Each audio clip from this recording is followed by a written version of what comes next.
Hello everyone. आज हम discuss करेंगे वोकैब सेट नंबर 5, जिसमें हम लोग अगेन 10 to 11 वर्ड्स का कलेक्शन लेंगे, जिसमें हम लोग न्यू पैटर्न और टीसीएस बेस्ड पीवाईक्यू को भी देखेंगे। तो चलिए शुरू करते हैं। तो जो आज का हमारा पहला वर्ड है वो है ऑफस्केट। ऑफस्केट का मतलब होता है उलझन में डालना या अस्पष्ट करना, उलझन में डालना या अस्पष्ट करना, कंफ्यूज करना या अनक्लियर, मेक अनक्लियर। इसका सिमिलर वर्ड कंफ्यूज या ऑब्सक्योर यानी अस्पष्ट। अपोजिट क्या हो जाए, क्लैरिफाई या एक्सप्लेन करना। इसको याद कैसे करो, देखो ऑफस्केट में तुमको क्या दिख रहा है, ऑफस्केट में फर्स्ट दिख रहा है या फ्यू ईयर्स फर्स्ट दिख रहा है, ऐसे याद कर लो, फुसफुसा कर चीज़ों में उलझा देना, फुसफुसा कर चीज़ों में उलझा देना यानी ऑफस्केट कर देना, फुसफुसा कर चीज़ों में उलझा देना यानी ऑफस्केट कर देना। फुस यानी उलझन, फुस यानी उलझन। दूसरा ट्रिक याद कर लो, फुस यानी उलझन, ऑफस्केट। आगे बढ़ते हैं।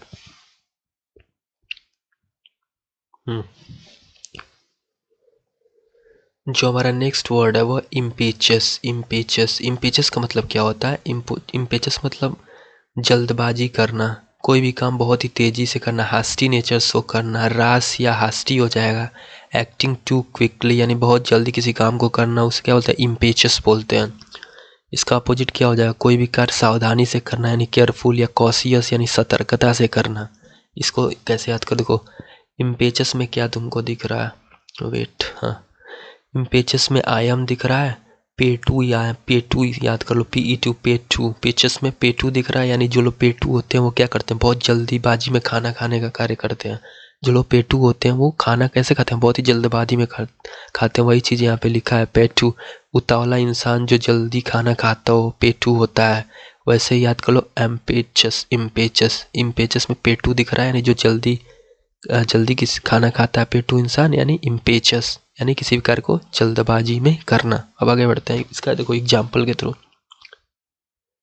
His impetuous decision often caused trouble. His impetuous decision often caused trouble यानी उसका जो जल्दबाजी वाला डिसीजन होता है वो हमेशा मतलब ट्रबल या परेशानी में डालने का काम करता है, यानी ट्रबल क्रिएट करने का काम करता है। यहाँ पे सेंटेंस के थ्रू देख लिया। नेक्स्ट वर्ड की तरफ बढ़ते हैं।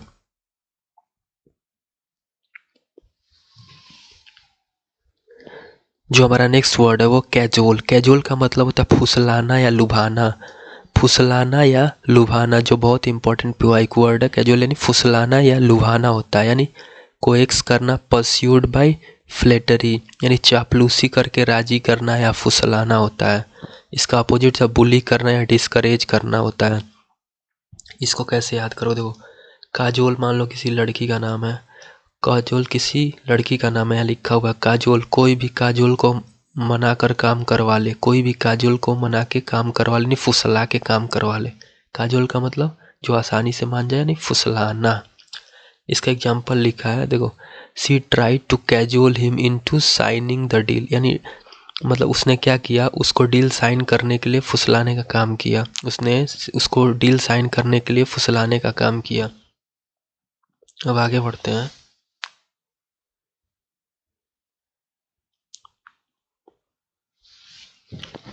देखो नेक्स्ट वर्ड है मोरिबंड। मोरिबंड यहाँ पे दिख रहा है, मोरिबंड है। मोरिबंड मतलब देखो जो खत्म होने के कागार पे होता है उसे मोरिबंड बोलते हैं, जो खत्म होने के कागार पे हो। जैसे यहाँ पे देखो, यहाँ पे सिंबल के थ्रू भी आसानी से याद कर सकते हो, दिखाया गया है।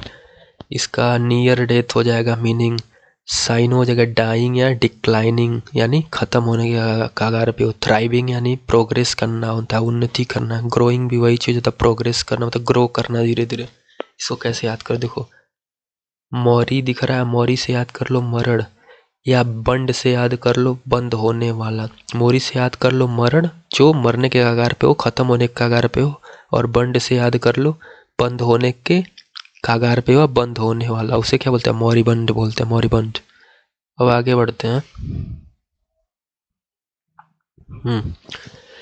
इस वर्ड को पिछले लेक्चर में हमने देखा था, यूबिक्विचस। यूबिक्विचस का मतलब होता है हर जगह मौजूद होना, सर्वव्यापी जिसे बोलते हैं, जो हर जगह प्रेजेंट होता है। वाइड स्प्रेड होता है, ओमनी प्रेजेंट होता है, रेयर या स्कार्स होता है, इसका एंटोनिम होता है। इसका ट्रिक हमने पिछले लेक्चर में अच्छे से देखा था, उसको जाके देखिए, आसानी से याद हो जाएगा। मूव करते हैं आगे।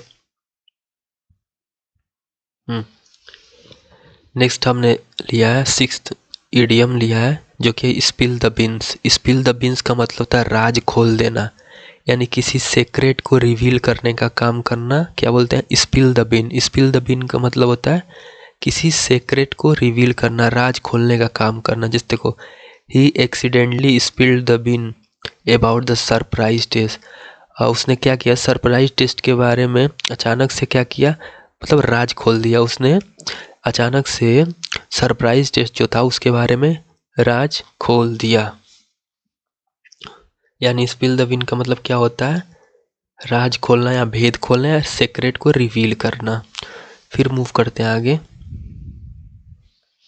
नेक्स्ट जो है हमारा वो है आपका a hard nut to crack. ये भी ईडियम है। हार्ड नट टू क्रैक का मतलब देखो कठिन समस्या होता है, डिफ़िकल्ट प्रॉब्लम होता है, डिफ़िकल्ट प्रॉब्लम। इसका एग्जांपल लिखा, the puzzle is a hard nut to crack.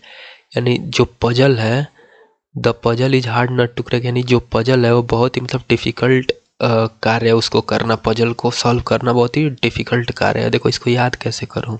देखो, a hard nut to crack, जब मान लो नट है, नट बहुत ही हार्ड होता है, उसको क्रैक करना, मान लो तोड़ना, उसको तोड़ना बहुत ही डिफ़िकल्ट है। यानी क्या डिफ़िकल्ट का सेंस आ रहा है ना, तो वैसे ही याद कर लो। हार्ड नट टू क्रैक का मतलब डिफ़िकल्ट प्रॉब्लम होता है, कठिन समस्या होता है। इसको एग्जांपल में दिखाया, the puzzle is hard nut, मतलब पजल आसानी से सॉल्व करने वाला नहीं था, मतलब एक डिफ़िकल्ट पजल था, कॉम्प्लेक्स पजल था। अब आगे बढ़ते हैं। अब नेक्स्ट जो है हमारा वन वर्ड सब्स्टिट्यूशन है। जो पहला वर्ड सब्स्टिट्यूशन है हमारा वो क्या है? फिलिस्टीन है। फिलिस्टीन, फिलिस्टीन का मतलब होता है जो इलिटरेट होता है, बेसिकली इलिटरेट। और किस सेंस में इलिटरेट? जो कला और साहित्य को न समझने वाला हो, यानी ऐसा व्यक्ति जो कला और साहित्य को न समझता हो, क्या कहलाता है? इलिटरेट कहलाता है। और वो कैसा होता है? फिलिस्टीन होता है, जो कि कला और साहित्य को न समझ पाता हो। ट्रिक क्या है? देखो, फिलिस्तीन बोल रहा है तो तुमको फील नहीं करना आर्ट को, फील नहीं करता आर्ट को। जब फिलिस्तीन बोलता फील का सेंस आ रहा है, फिलिस्तीन फिलिस्तीन यानी क्या बोला? फील का सेंस आ रहा है, यानी जो आर्ट को नहीं फील करता है उसे क्या बोलते हैं? जो आर्ट को फील नहीं करता उसे क्या बोलता है? फिलिस्तीन बोलते हैं। ऐसे ही याद कर लो, जो कला साहित्य को न समझने वाला व्यक्ति हो, इलिटरेट हो, यानी फिलिस्तीन हो, जो आर्ट को फील न करता हो। अब मूव करते हैं आगे। जो नेक्स्ट वर्ड है हमारा कॉन्फ्लेग्रेशन है। कॉन्फ्लेग्रेशन का मतलब होता है भीषण आग होता है या बड़ी आग लगना होता है। भीषण आग या बड़ी आग। जैसे देखो इसमें कौन दिख रहा है? CON। कॉन्फ्लेग्रेशन में CON दिख रहा है, यहाँ उतार दो, छाप दो यहाँ पे CON। यफ दिख रहा है, यफ से फायर बना दो। और यहाँ लास्ट में ऑन दिख रहा है, ऑन बना दो, यानी con fire on. Con fire on यानी आग लगाना। कॉन्फ्लेग्रेशन का मतलब कॉन फायर ऑन यानी आग लगाना। कॉन्फ्लेग्रेशन यानी con fire on, con fire को ऑन करो, आग लगा दो, आग लगाना, वही चीज़ होता है। अब देखो आगे बढ़ते हैं। जो हमारा 10th वर्ड हो स्पेलिंग से रिगार्डेड है। देखो जैसे देखो एक्सिलरेट जो होता है, इसका यहाँ तक तो स्पेलिंग कॉमन होता है, EXHI फंसाने का काम यहाँ से शुरू होता है, यल से। तो देखो एक ई दे देगा या डबल एल देगा या आई दे देगा, जो कि तीनों गलत हो जाएगा। इसमें याद कर लो EXHI क्लियर कर लो, कॉमन। और यल ए से शुरू होता है, यल ए, और आगे रेट लगा दो, रेट। एक्सी से याद कर लो, EXHI और यल ए ला याद कर लो, ला, और रेट आगे, ऐसे ही हो जाएगा। इसका मतलब होता है उत्साहित करना, होता है उत्साहित करना। अब आगे बढ़ते हैं।